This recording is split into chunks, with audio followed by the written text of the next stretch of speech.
Situation chaotique en ce moment au Venezuela, avec la libération des prisonniers enlevés, politiques, torturés, abandonnés pendant des années. Livrés à eux-mêmes, beaucoup d'entre eux, lorsqu'ils sortent de prison, ne sont même pas capables de reconnaître leurs enfants. Des vidéos exceptionnelles aujourd'hui dans Stratégie militaire. La dictature chaviste, la dictature de Maduro, de Chavez, de Delcy Rodriguez, ne laisse que misère, pauvreté et souffrance à tout le peuple. Le peuple du Venezuela essaie de se relever. Et en plus, dernière nouvelle de dernière minute. Incident très grave à Cuba avec l'ambassadeur des États-Unis d'Amérique. Famille, vos likes, vos commentaires. On commence.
Très bon après-midi, très bonne soirée, famille.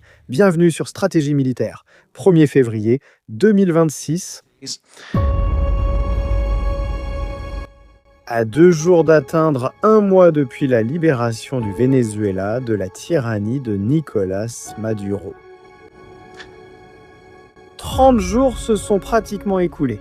Si nous devions être exacts et rigoureux, qui aurait pu imaginer qu'il y a 1 mois, juste au début de l'année, nous allions voir ce que nous avons vu? La libération du Venezuela, la libération de la tyrannie, et comment les choses ont-elles changé aujourd'hui même? De plus, l'ambassade des États-Unis d'Amérique rouvrait avec l'ambassadrice à sa tête pour donner des instructions. Des instructions directes à la marionnette, à Delcy Rodriguez laquelle. Aujourd'hui, nous avons appris des choses terribles. Bienvenue à vous, la famille, sur votre chaîne d'information. Merci beaucoup d'être en direct avec nous.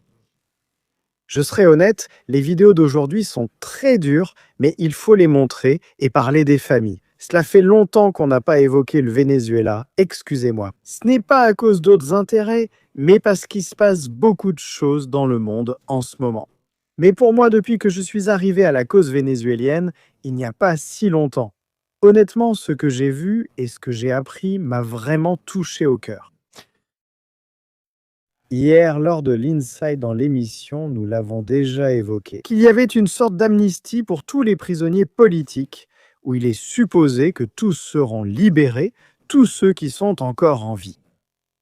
Parce que j'ai des doutes sur le fait que tous vont sortir vivants de cette situation. Delcy Rodriguez Cilindrina pour les amis, est la chef d'orchestre d'un endroit appelé Heliquad. Nous faisions une émission il y a des semaines, déjà l'année dernière, je crois, sur Heliquad, l'endroit le plus sinistre où Alexandre Granco Arteaga se consacrait à torturer des êtres humains. Nous évoquions les plaintes sur les droits internationaux. Les ONG ne s'en préoccupaient pas beaucoup. Seules quelques familles ont dénoncé la disparition forcée de leurs proches à cet endroit. Construit comme centre commercial et de loisirs, ce lieu est devenu un symbole de terreur pour les Vénézuéliens. Delcy annonce maintenant sa fermeture. Ils vont le fermer et il va devenir un lieu de loisirs et de détente pour les familles des policiers. Je crois.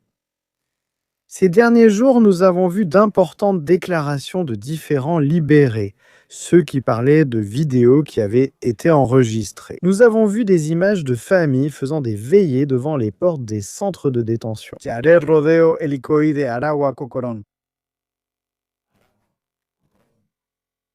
Et la vérité, c'est que,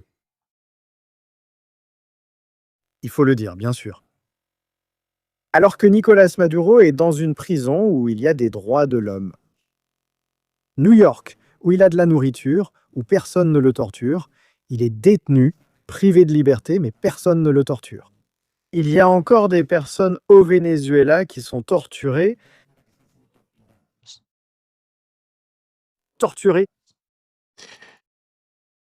Tout cela avec la bénédiction de certains pays de l'Union européenne, dont l'Espagne, dans lequel le même Rodríguez Zapatero, c'est pourquoi il apparaît sur la photo de couverture, avec Delcy Rodríguez.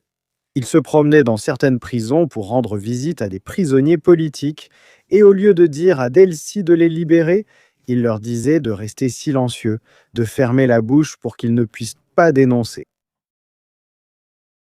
La torture subie. Dans l'émission d'aujourd'hui, nous allons tout dire dans les moindres détails. Nous n'allons pas nous censurer. Jamais nous nous sommes vraiment censurés au risque de la censure. Ici, il faut dire les choses telles qu'elles sont, quelles qu'en soient les conséquences. C'est ce qui caractérise cette chaîne et cette communauté. Aucune peur, dignité, toujours. Il y a une vidéo qui est très forte, d'il y a seulement quelques minutes, qui vient d'être publiée il y a peu de temps. Quand je l'ai vue, j'ai été sous le choc, je le dis sincèrement. J'ai été totalement sous le choc en voyant comment Oscar Castañeda, prisonnier politique détenu depuis le 27 avril 2024, il n'était pas capable de reconnaître ses enfants. Merci. Je le répète, un père n'était pas capable de reconnaître ses enfants après avoir été torturé au Venezuela. De plus, alors que l'ambassade des États-Unis ouvre au Venezuela, un autre événement important se produit. Grave incident à Cuba impliquant l'ambassadeur des États-Unis. Nous avons la vidéo, nous allons la regarder maintenant et nous allons parler un peu de tout, de ce qui se passe. Des partenaires de la dictature vénézuélienne qui veulent remplacer les Espagnols par d'autres. Parce qu'apparemment être blanc espagnol, d'origine et de famille espagnole, c'est un problème. Nous sommes une plaie à éradiquer. On nous a dit de balayer comme des ordures. Et bon, nous devons parler de ces choses-là. Je vous souhaite la bienvenue à Stratégie Militaire. Merci beaucoup d'être en direct avec nous. Ce n'est pas l'émission que j'ai envie de faire. En vérité, je n'aime pas parler de torture et de toutes ces choses. Mais il faut le faire. Alors, on commence. Famille, s'il vous plaît, vos likes et vos commentaires sont super importants. Allons-y. Pendant des années, on en a parlé, espérons que ce partenaire soit bientôt mort. Pendant des années, on a parlé de cet endroit. Hélicoïde, hélicoïde. Hélicoïde, symbole du futur commercial de l'Amérique latine. Entreprises, magasins, loisirs, cinéma, détente et expansion pour le peuple du Venezuela. À l'époque dorée, on a commencé à le construire. C'était l'intention. Personne n'aurait imaginé que ce qui devait être un centre commercial allait devenir une prison de torture. Là-bas, pendant des années, des milliers de personnes ont été torturées. Certains sont morts là-bas, d'autres ont été exécutés, d'autres, avec un peu de chance, ont pu être libérés, mais aucun d'entre eux ne pourra l'oublier. L'hélicoïde, la directrice Nancy Rodríguez, avec sa famille, Diosdado Cabello et quelques autres responsables de l'appareil répressif du régime vénézuélien. L'hélicoïde, le lieu le plus sombre de la ville de Caracas, mis à nu, c'est impressionnant. Qu'est-ce qui s'est passé là-bas? Regardez la vidéo, je ne vais pas tourner autour du pot. Voici ce qui s'est passé. Quand j'insiste, un être humain est libéré. Óscar Castañeda. Flotter vote. L'île d'Ewa, professeur adjoint présent. S'il vous plaît, faites attention.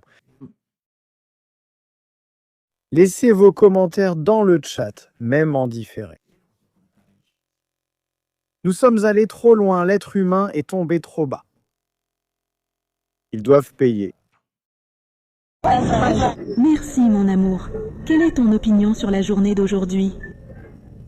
C'est moi ta fille, papa, c'est moi ta fille, papa. Regarde-moi, regarde-moi, regarde-moi, regarde-moi. Regarde-moi, papa. Mon Dieu, mon Dieu, mon Dieu, papa, regarde, regarde, regarde, mon Dieu.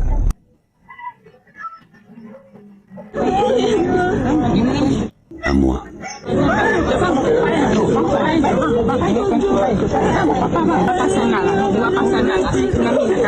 Il n'y a pas de merci.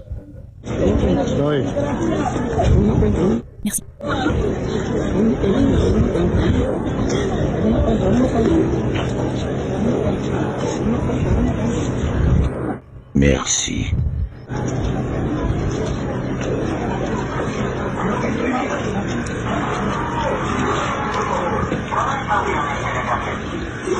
Merci.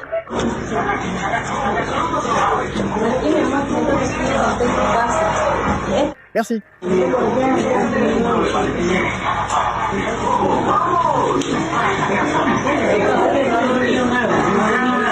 Sentate, papá, tú estás bien. Sentate, sentate. Merci. Sentate la gorra. Merci.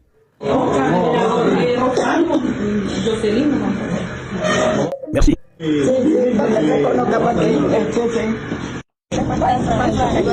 Es tremendo, ¿eh? Merci, merci. Merci. Hija.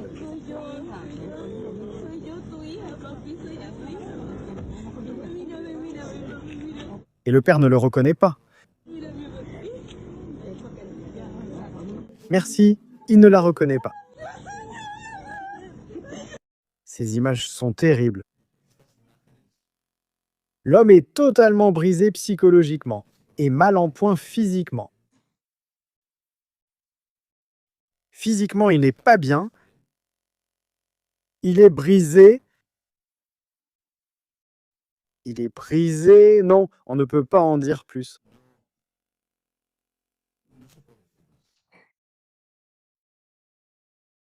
Regarde-le. Il peut marcher mais a besoin d'aide. C'est un grand homme. Il doit avoir des blessures physiques. Elles ne lui permettent pas de marcher correctement, psychologiquement. Son système moteur est touché, regard perdu, sans savoir ce qui se passe, ce qui arrive. Ce n'est pas une mise en scène. Un homme séparé de sa famille depuis si longtemps ne ferait pas cela. Face à quelque chose d'aussi terrible que ce que nous voyons, c'est l'un des cas. Ce n'est pas le seul.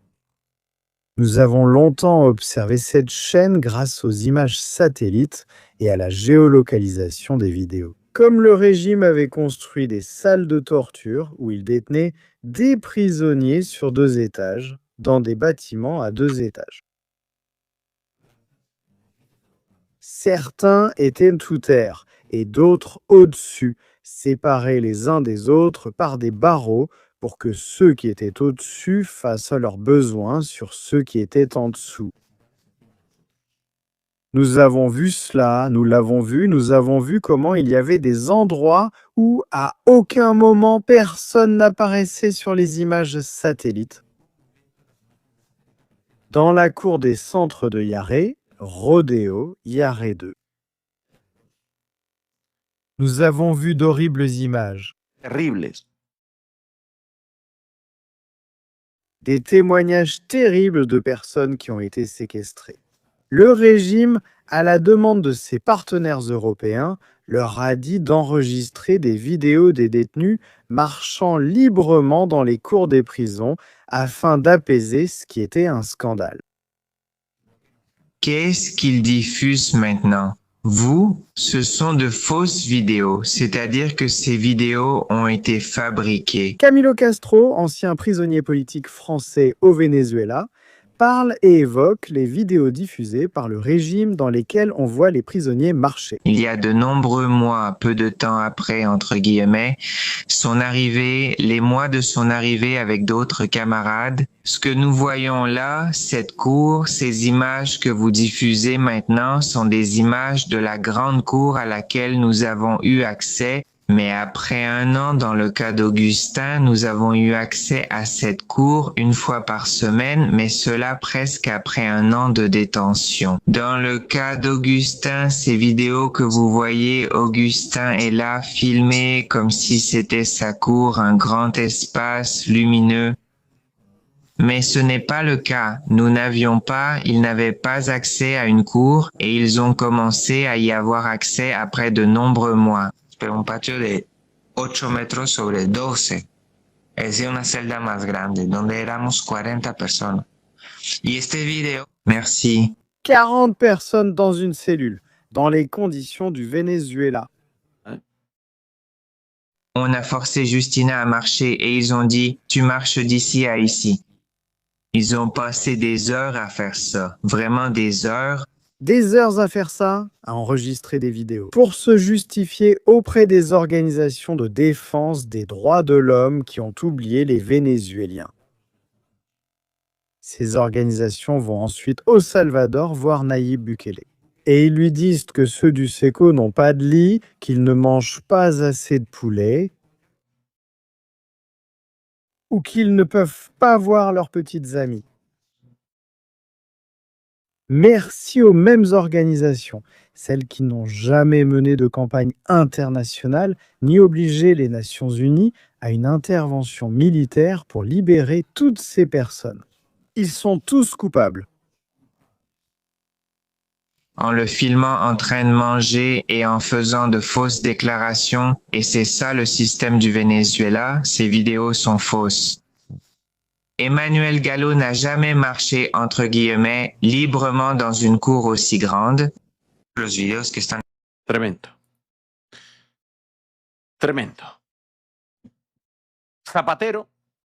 Zapatero, celui qui est maintenant sous enquête pour avoir emporté de l'argent à travers des prête-noms, est sous enquête. Il partait au Venezuela, heureux, serrant la main de Delcy et des autres. Il voyageait chaque semaine de la République dominicaine au Venezuela. Il changeait d'avion pour ne laisser aucune trace. Il marchait avec Nicolas Maduro.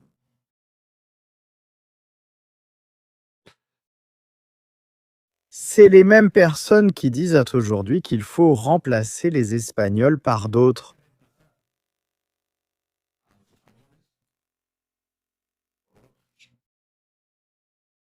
C'est les mêmes personnes, ces gens qui ont été photographiés avec eux, qui ont été avec eux, qui se sont assis main dans la main, qui souriaient, alors qu'il y avait des gens en train de pourrir. À l'intérieur des prisons, ils méritent d'être enquêtés et, si la justice le juge, condamnés. Je suis surpris. Me sorprende que personne n'ait été capable.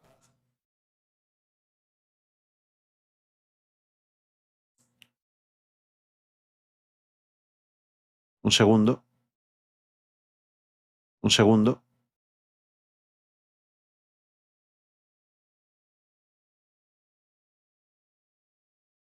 Vamos a ver. Voyons si on nous entend.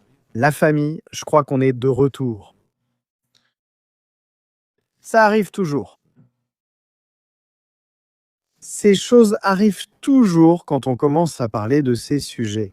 Ça coupe toujours, c'est toujours une coïncidence. Ça coupe, ce n'est pas grave, s'il vous plaît, si ça coupe, reconnectez-vous. Vous parlez de la liste d'Epstein, des emails qui sont en train d'être déclassifiés, où apparaissent beaucoup de gens Il n'y a pas seulement des gens de la politique américaine qui apparaissent, il y a aussi des personnes du Venezuela.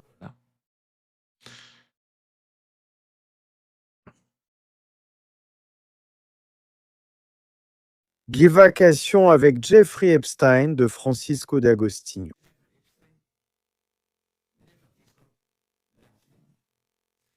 Mon idée pour moi, c'est que tu rencontres Valdo Sanso, conseiller financier de PDVSA, également le beau-frère de Rafael Ramirez, président de PDVSA, Henri Ramos, chef du parti d'opposition, également le beau-frère d'Alejandro Betancourt,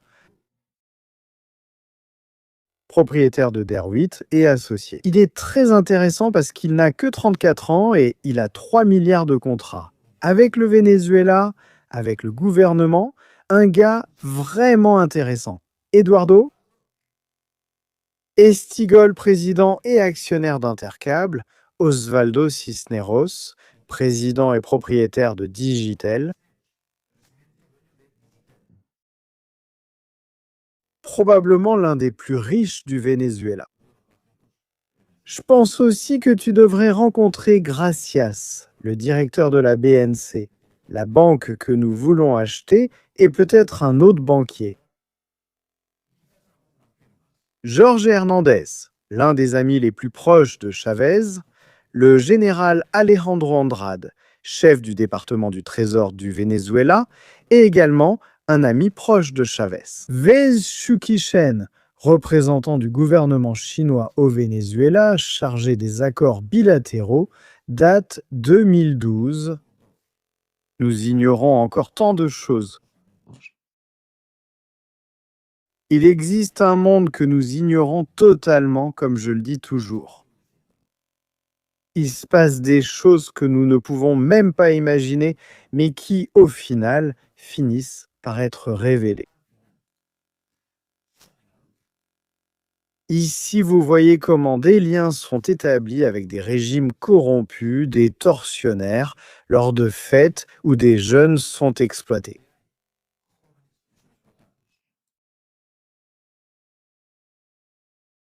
Moi, comme aucun gouvernement ne me paie, je peux dire ce que je veux. Et l'email continuait.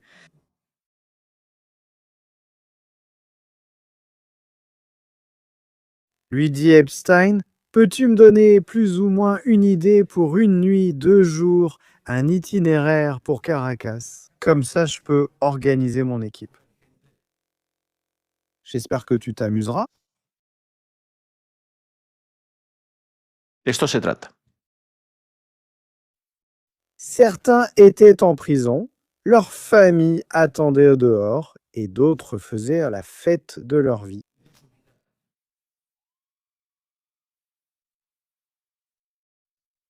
Como estáis leyendo. Le sujet des familles. Excusez-moi, je n'ai pas été à la hauteur, je présente mes excuses au peuple du Venezuela. Je n'ai pas eu l'occasion de le faire, je le fais maintenant parce que je pense que c'est nécessaire. Une grande collecte de soutien solidaire a été lancée pour les familles qui attendent à l'extérieur des centres de détention du Venezuela. Je sais que c'était hier, le 31, je m'excuse, vraiment.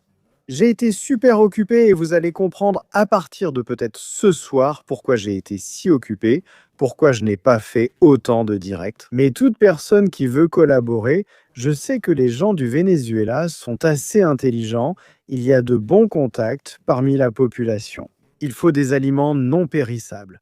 De l'eau, des conserves, des jus, du café, du sucre, de la farine, du thon, du riz, des biscuits, des produits d'hygiène personnelle, du répulsif contre les moustiques et autres, du papier toilette. Merci. Merci.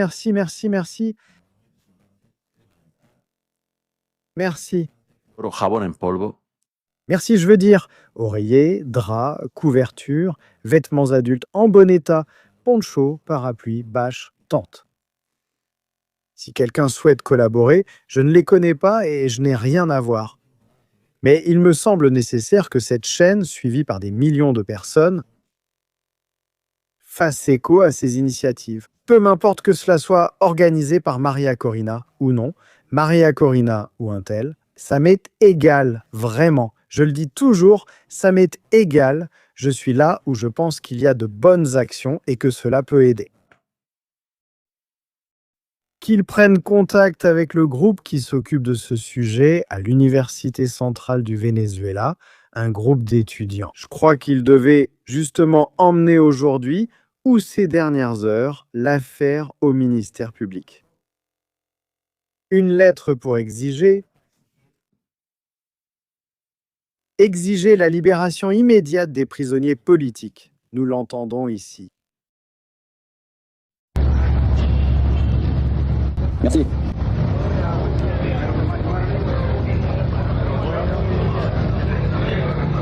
Nous écoutons.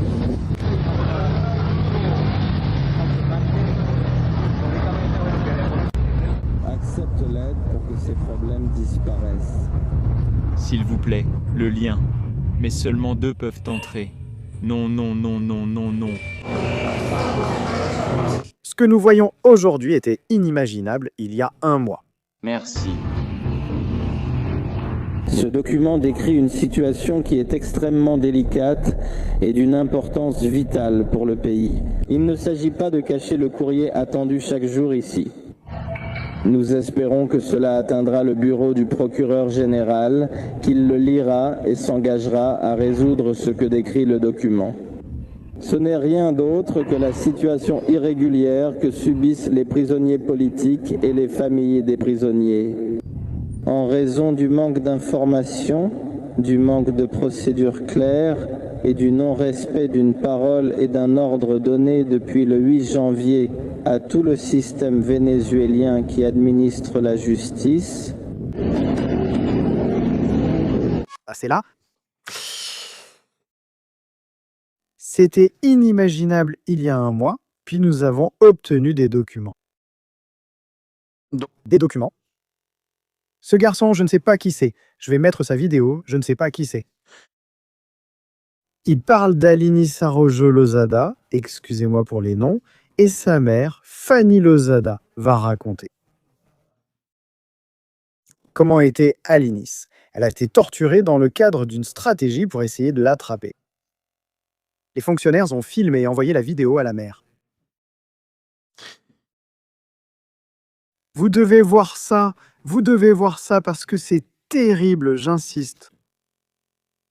Tout le monde savait ça.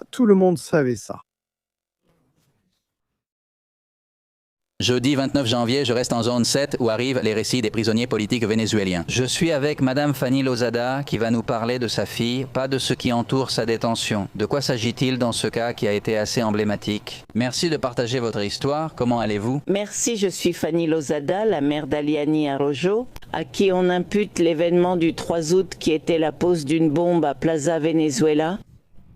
Une bombe. Ils ont accusé ses filles d'avoir posé une bombe à Plaza Venezuela.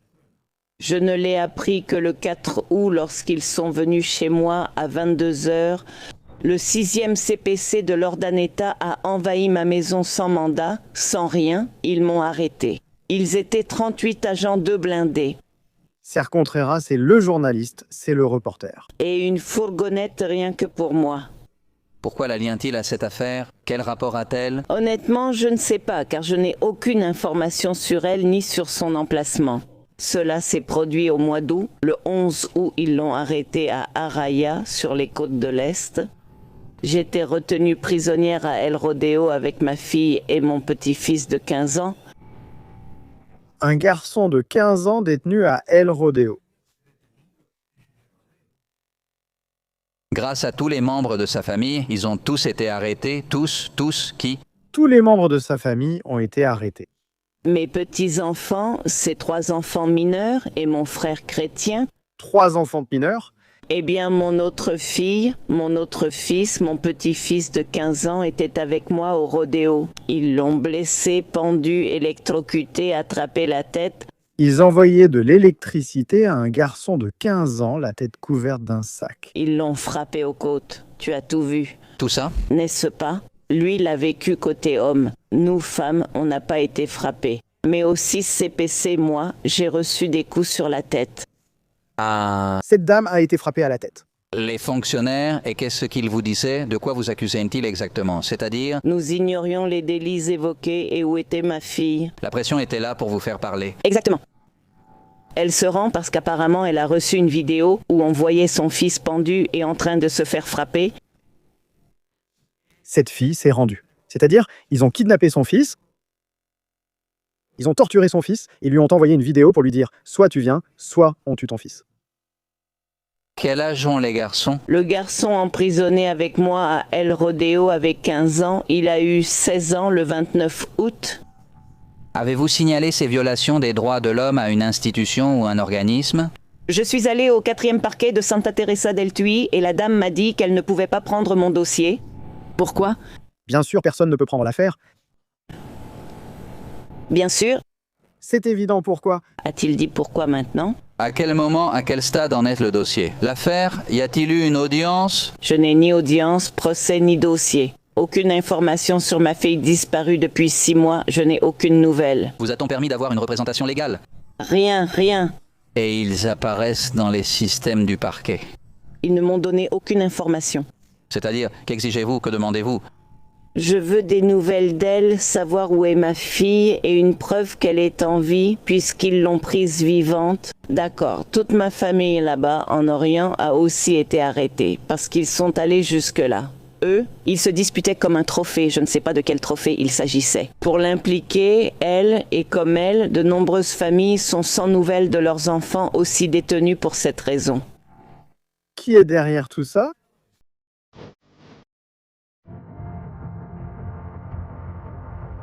Eh bien, celui qui est derrière tout ça,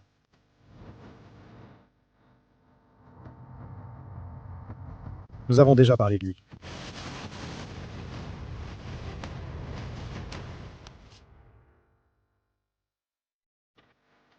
Gran Corteado.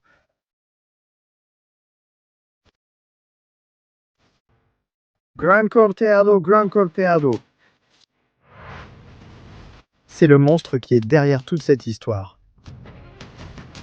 Gran Corteaga publiait sur ses réseaux les vidéos Adios, où il dirigeait toutes les opérations contre les dissidents.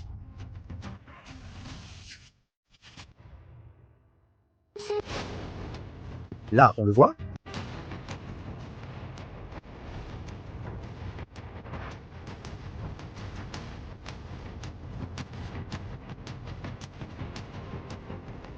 Gran Corteaga qui a des affaires familiales aux États-Unis d'Amérique. Je suis encore surpris que les États-Unis ne soient pas encore mêlés de cette affaire. Gran Corteaga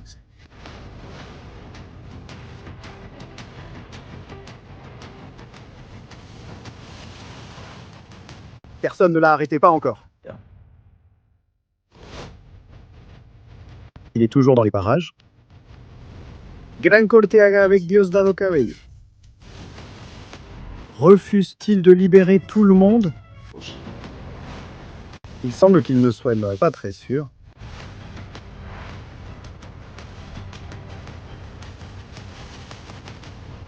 Pendant ce temps, les familles cherchent leurs proches. Nous ne sommes pas la jeunesse. Sortez. Sortez pour leur foutre une raclée. Nous sommes la jeunesse. Quel courageux et Gran Corteaga! Avec des femmes, des enfants de 15 ans, des gens sans défense, il est vraiment courageux. Ils lui ont donné une bourse pour étudier en Chine. Comment torturer des gens.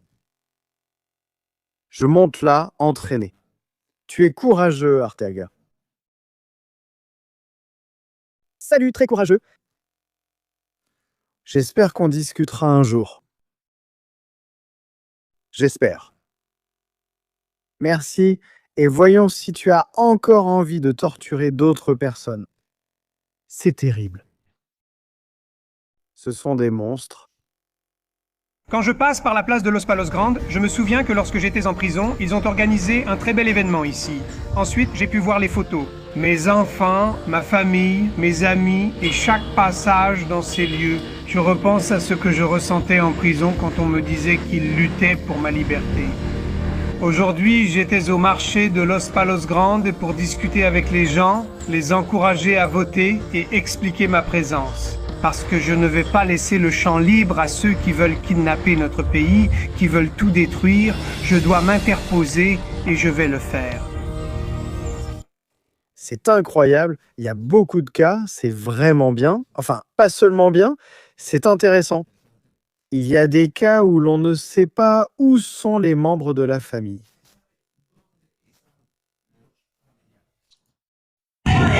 Abajé loco. Attention à ceci. Dernière nouvelle, Alice Adanda, c'est la dernière nouvelle. Abonnez-vous à la chaîne. Nous allons jusqu'à Cuba, la matrice, le siège central de la dictature chaviste. Canel Diaz-Canel. Donald Trump appelait Claudia Simbao et lui disait « Le pétrolier part en ce moment même vers Cuba. Tu peux déjà lui dire de faire demi-tour, sinon je le coule ou je le prends d'assaut ou je le garde. » Claudia Simbao a dit « Ce que vous dites, commandant pétrolier, demi-tour, ils sont restés sans pétrole comme ils sont restés sans pétrole. » Diaz-Canel n'a pas eu de meilleure idée que d'envoyer la horde chaud. Aucun raccourcissement possible. Vidéo à l'appui. À bas le blocus. À bas le blocus. Assassin, comment peux-tu le laisser ainsi? De Carambe, une blague.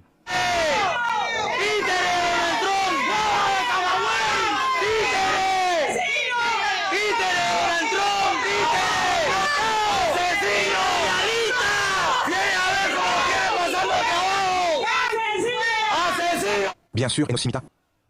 Enosimita. Ils accusant l'ambassadeur de génocide. Assassin génocidaire, l'ambassadeur des États-Unis.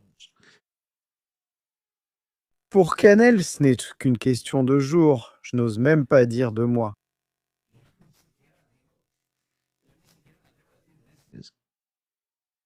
L'île est en ce moment dans un tel état qu'ils vont bientôt commencer à faire du feu avec des bâtons. Et des morceaux de verre. La situation à Cuba n'est pas seulement mauvaise, elle est horrible. C'est terrible. Mais il y en a un autre qui a aussi essayé de blanchir la situation à l'hélicoïde. Il y a des créateurs de contenu qui se consacrent à voyager à travers le monde, à blanchir ce genre de personnes, ce genre d'actions. Et l'un d'eux, c'est Michelot. Michelot. Nous ignorons s'il a du retard, mais je pense qu'il sait ce qu'il fait. Il a tiré profit davantage au détriment du peuple vénézuélien. Michelot est allé se promener dans l'héliquad. Michel Aubon, les amis, je vais demander la permission d'entrer, on verra comment ça se passe. Bonjour, bonjour. Comment ça va? Bonjour mon frère, je suis argentin. Je suis journaliste, puis-je entrer? Journaliste.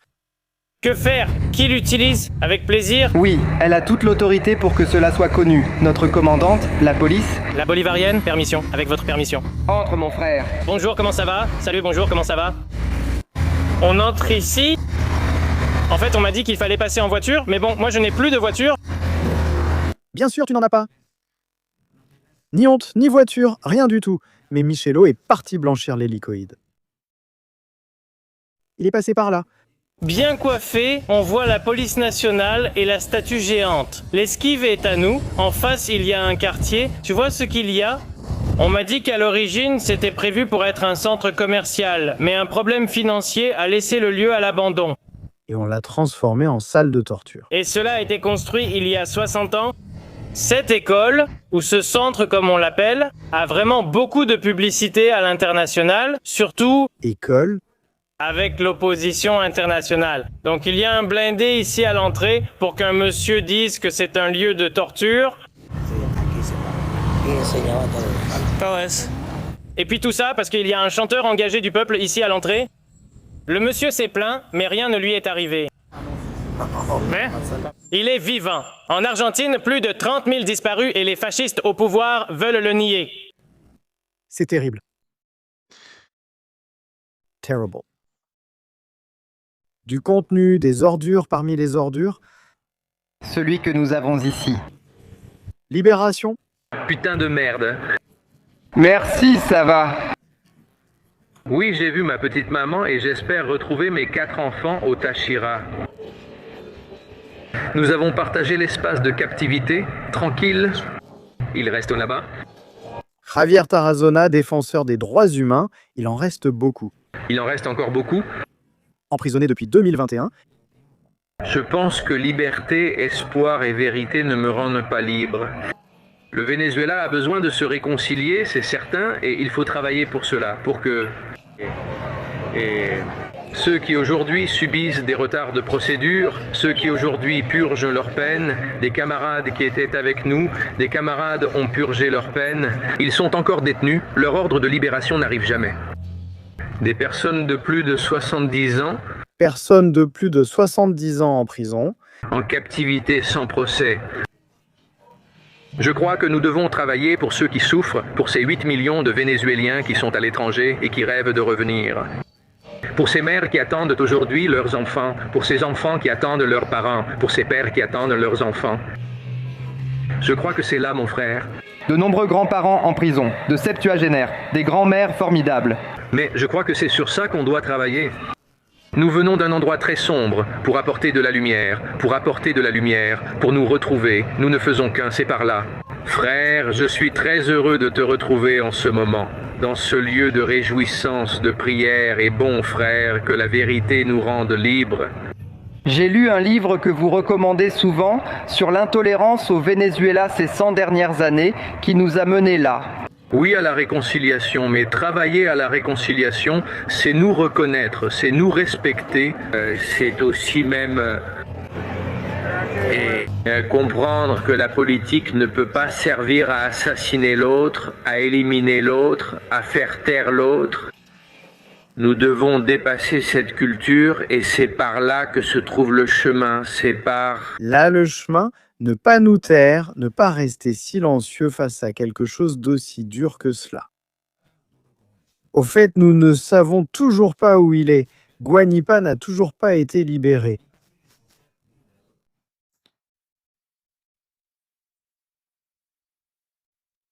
Ils refusent de le libérer ou cachent autre chose. Nous rapportons une nouvelle libération survenue il y a quelques minutes. Voici la photo. Une autre libération aujourd'hui a été Rodrigo Antonio Pérez Mejías libéré pouvait déjà revoir sa maison, confirmée également à la dernière minute. Une autre libération, nous continuons.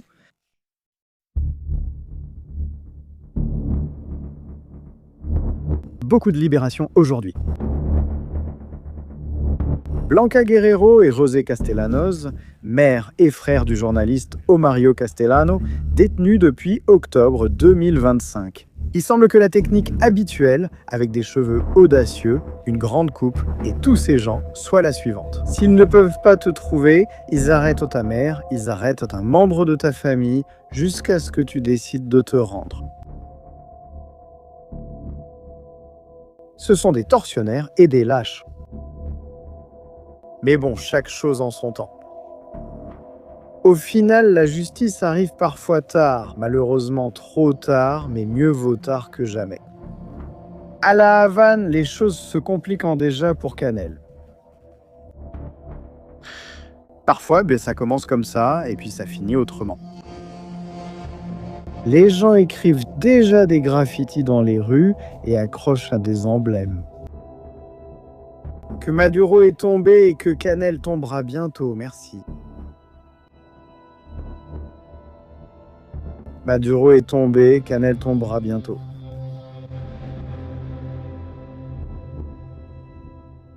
Quelle tristesse La Havane, quelle tristesse Cuba.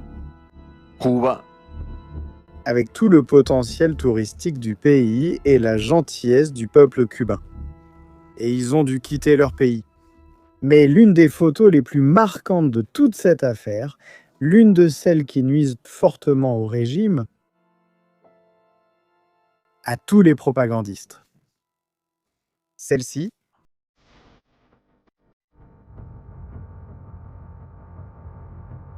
Arrivée de l'ambassadrice américaine au Venezuela. Là.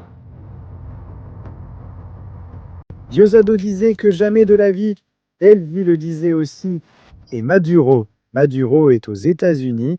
Maintenant, il y a une ambassade des États-Unis au Venezuela.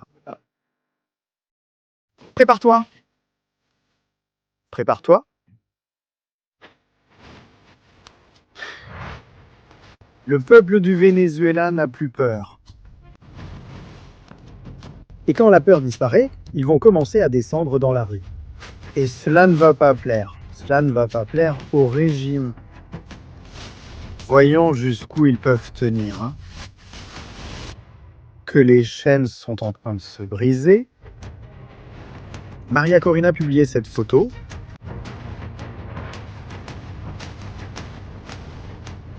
À bas les chaînes.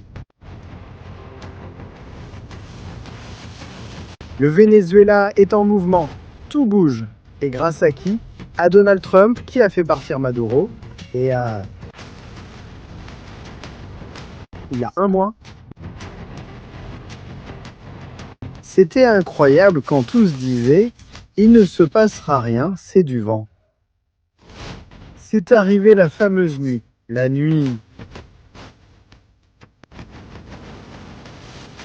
nuit la plus sombre pour le chavisme, la nuit la plus lumineuse pour la démocratie. Moment historique de cette nuit. On est tombé, regarde, ça a explosé là-bas. Toute cette merde puissante n'explose pas. Mec, ses cheveux ont brûlé. Et cette merde est... Oui, oh.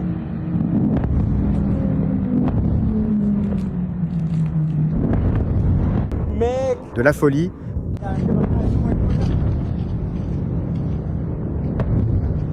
On est arrivé à temps à la maison, j'ai entendu. Mec, regarde cette merde!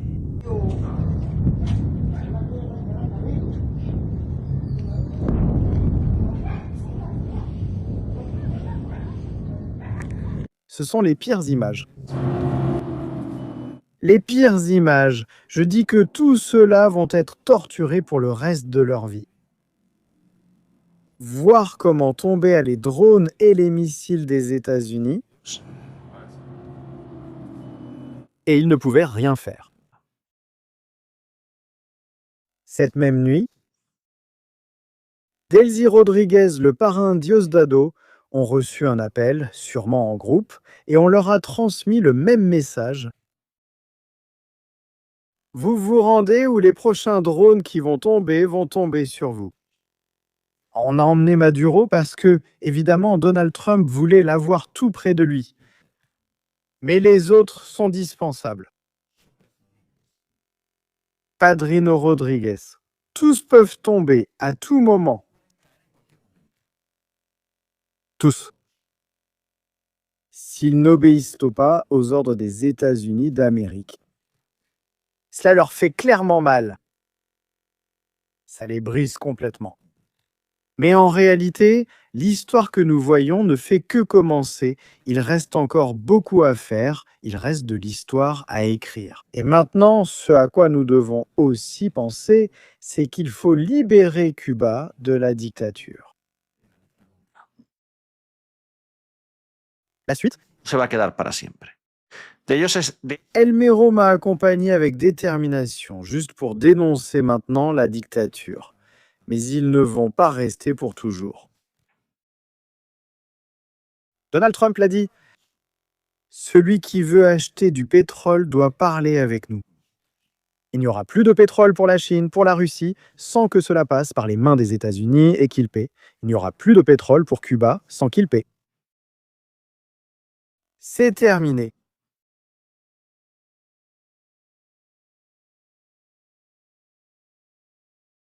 Nous verrons si nous arrivons à obtenir le paquet complet. Démocratie, élections, liberté et un avenir prospère pour toutes ces nations d'Amérique latine. Nicaragua, Cuba, Colombie, Venezuela. Le processus a commencé. Chile, Argentine, Salvador, Honduras. Tous sont déjà en train de se former dans un grand bloc, le bloc de la liberté, le bloc qui va rendre au grand continent américain la grandeur perdue pendant des années de dictature et de dictateurs. Famille, un grand merci d'avoir été en direct avec nous. On se retrouve plus tard. Nous avons une super émission sur l'Iran, plus un bonus aujourd'hui ici dans Stratégie militaire. Il y a une surprise ce soir. Ce soir, nous avons une surprise sur la chaîne. Et vous allez voir qu'il ne s'agit pas seulement de créer du contenu sur Internet. Nous devons aussi faire d'autres choses qui sont importantes pour aider les personnes qui en ont besoin. Ce soir dans Stratégie militaire, ne manquez pas la surprise pour la communauté. Rendez-vous à la prochaine émission. Salutations.